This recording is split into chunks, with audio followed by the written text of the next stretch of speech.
На пустынной автобусной остановке, где бетонные плиты были облуплены от времени, а табличка с расписанием смотрела на прохожих поблекшими цифрами, сидел старый лохматый пес.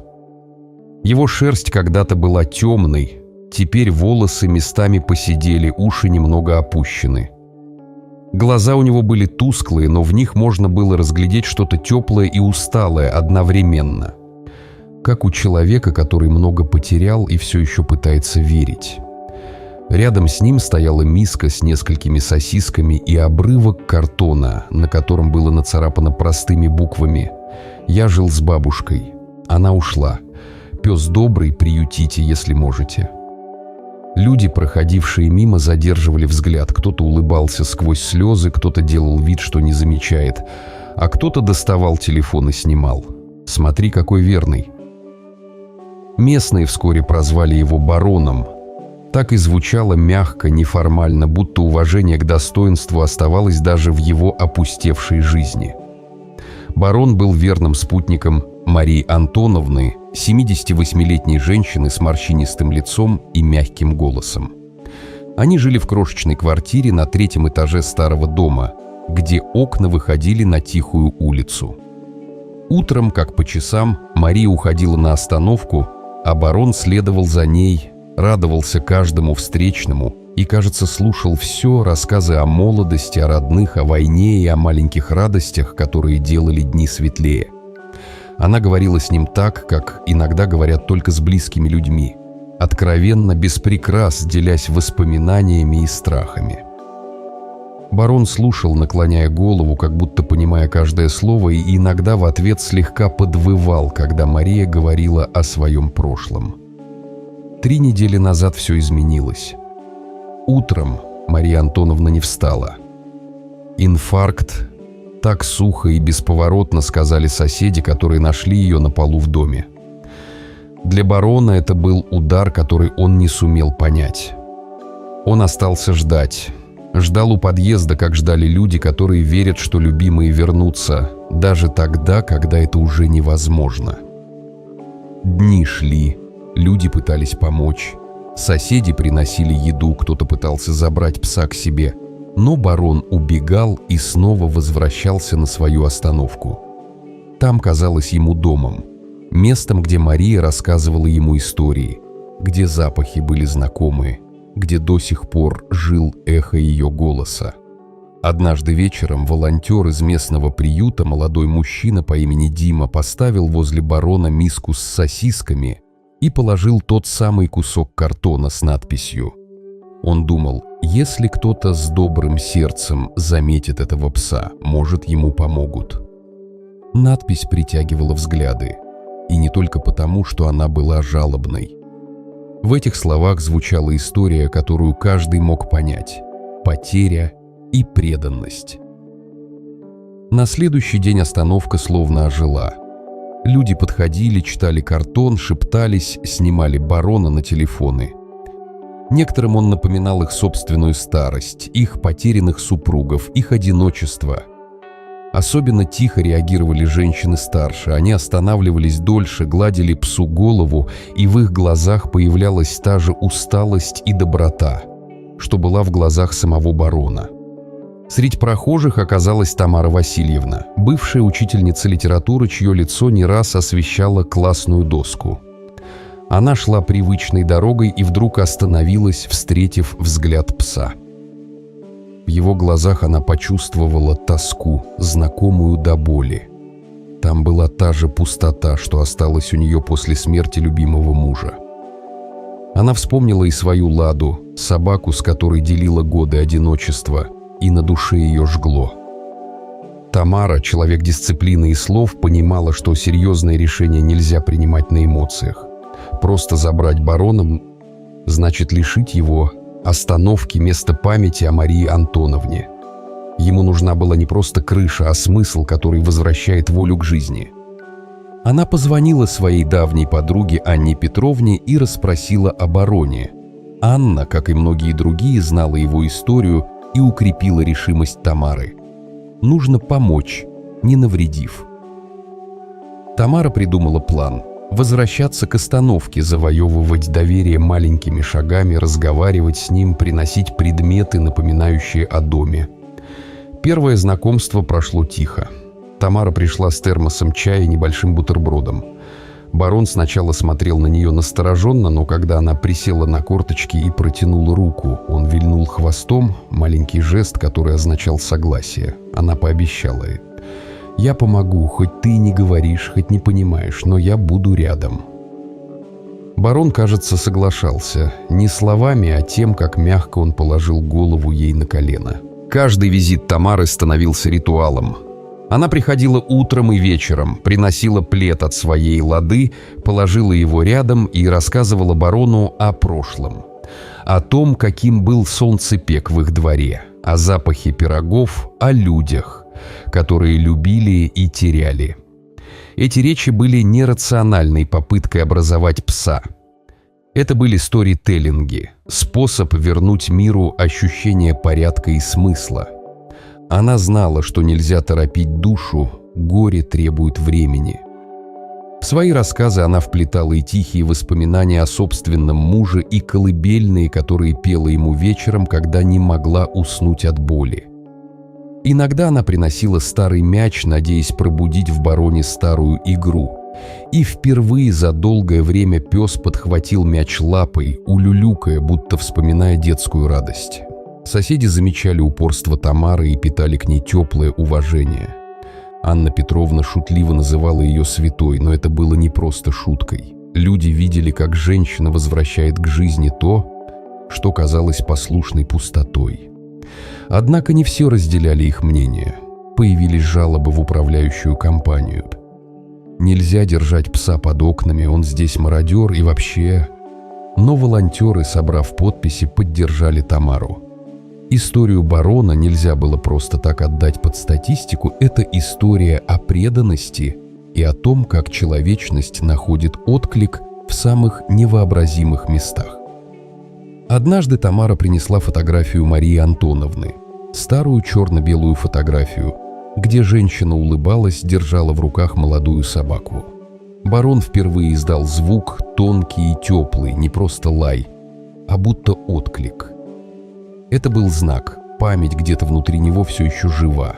Тамара, вдохновленная этим малым чудом, решила обратиться к врачу.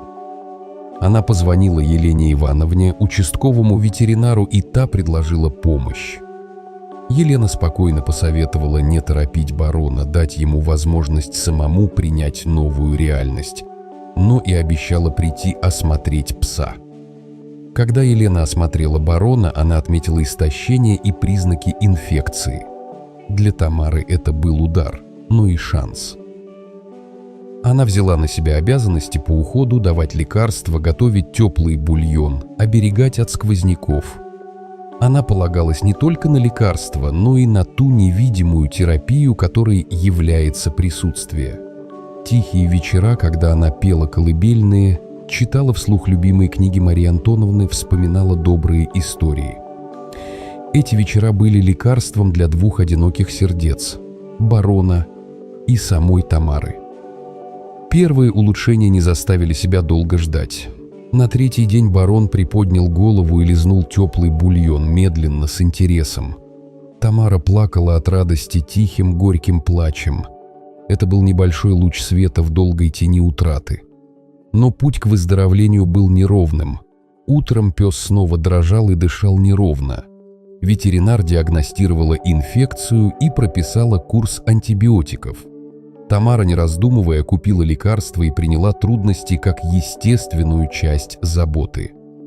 Развитие их отношений было постепенным и терпеливым.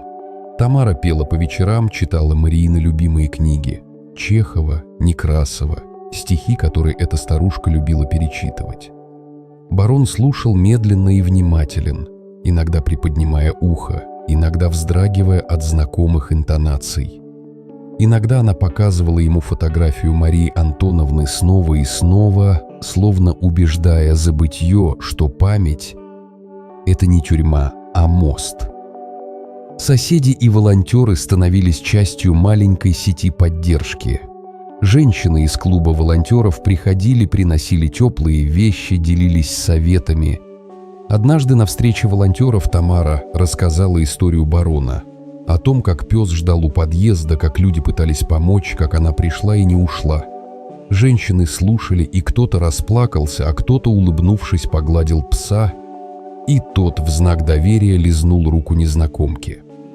Был и конфликт. Несколько соседей приняли решение написать жалобу в управляющую компанию, требуя убрать пса в приют. Казалось, это могло разрушить все, что они строили. Но их попытки потерпели неудачу, волонтеры собрались вместе, собрали подписи в поддержку Тамары и барона, и жалоба была отозвана. Это было важное общественное решение. Люди проголосовали за милосердие и за то, чтобы память и забота не были сведены к формальностям. Со временем барон окончательно окреп. Он стал ходить за Тамарой медленно, с достоинством, как будто знал, что она теперь его опора.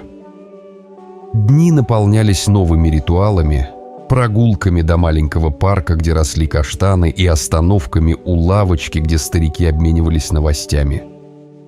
Женщины из клуба приносили пирожки, общались, рассказывали о своих утратах и надеждах. Для Тамары это было не просто заботой о животном, это было исцелением собственной души. Она получила причину вставать утром, причину заботиться, причину снова верить в простую человеческую теплоту. В одну тихую осеннюю ночь, когда воздух пахнул дождем и тополями, Тамара села и написала пост в группе волонтеров. Она не просто описала счастливую развязку. Она рассказала историю о любви и вере. «Помогайте тем, кто ждет помощи», подписала она, и ее слова разлетелись далеко за пределы маленького двора. Люди отвечали своими историями, правильными и нелегкими. Кто-то забирал старого кота, кто-то помогал старушке донести сумки, кто-то приносил корм в приют. История барона стала маленьким напоминанием о том, что даже самые разбитые сердца можно исцелить вниманием и терпением. В конце концов, Тамара и барон жили вместе не из жалости, а из взаимного выбора. Они делили теплый уголок дивана, прогулки под каштанами и вечера с книгами. Барон больше не сидел на остановке. Иногда, когда солнце садилось, он все же тянулся к тому месту, где много недель провел в ожидании, словно благодарил то пространство за то, что оно сохранило ему память о Марии. Тамара понимала это и не оттаскивала его. Память требует уважения. Эта история не про великие подвиги, не про героические решения. Это история о том, как маленькие ежедневные действия, чашка теплого бульона, колыбельная, фотография, просто присутствие, могут вернуть миру крошечный смысл и заставить биться сердце сильнее. Тамара и барон научили соседей быть внимательнее друг к другу, волонтеров не терять веры, а всех остальных не бояться просто подойти и помочь. В один из вечеров, сидя на диване и гладя барона, Тамара подумала о Марии Антоновне и о том, что иногда ушедшие остаются с нами в тех делах, которые мы доводим до конца. В ее руках был плед, пахнущий старой печатью воспоминаний, а рядом теплое дыхание собаки. В этом дыхании было много благодарности и немного грусти, но больше надежды. И когда они вместе шли по тихой улице, под светом фонарей, казалось, что мир стал немного мягче, потому что кто-то решил не проходить мимо. Конец истории не был громким. Он был тихим, как вечернее шуршание страниц книги. Но в этой тишине было достаточно силы, чтобы изменить несколько жизней. И это уже было немало. Тамара публиковала в группе волонтеров приглашение помогать всем тем, кто ждал помощи, и ее слова встречали отклик. Люди приходили. Они приносили теплые вещи, подкармливали уличных животных, помогали старикам. И мир вокруг становился чуть добрее. Барон больше не был просто собакой на остановке. Он стал символом преданности и напоминанием о том, что любовь и вера могут исцелять разбитые сердца. человеческие и собачьи. А смогли бы вы забрать бродячего пса к себе домой? Дорогие друзья, если вам понравился данный видеоролик, поставьте лайк и подпишитесь на канал, чтобы не пропустить много новых и интересных историй. До свидания.